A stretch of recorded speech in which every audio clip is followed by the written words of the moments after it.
tụi nhung liên để nó giấy tụi nhung tao cần gầu đi na cho cái tì sợ đó na giờ tiền này lần thì nhẹ thế nào là tụi mình sửa tàu nữa tụi ta nói giờ thì ăn rau rồi chứ nên như bỏ sơ sơ đi na cho cái tì sợ đó na giờ này lần thì nhẹ thế nào là tụi mình sửa tàu nữa chúng ta tỏ cho tôi chạy mỏ của nó tụi ta nói giờ tụi hàng liên lo này bỏ ăn trong cái rong gì tụi tu này này tụi tu này cứ cho bé trồng cái tiếp phong rong một sai cái rong này chúng ta tạo cho tôi chạy tụi đàn nó này tụi mỏ nhá tụi san đàn nó này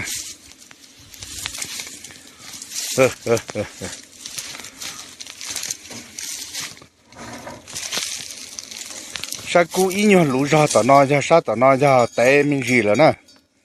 mà tròn đầu tụi hàng ăn chỉ mong câu cho nó bảo cú chỉ té ra rồi nè thì cứ tì ra nè giờ tiền này lần thì nhẹ thế nào là tụi mình sửa tàu nữa cho cái tí phong nhiêu rong sờ nè tụi ta nói chỉ giờ thì ăn rau rồi chỉ bỏ sơ sơ đi nè cứ sơ sơ đi nè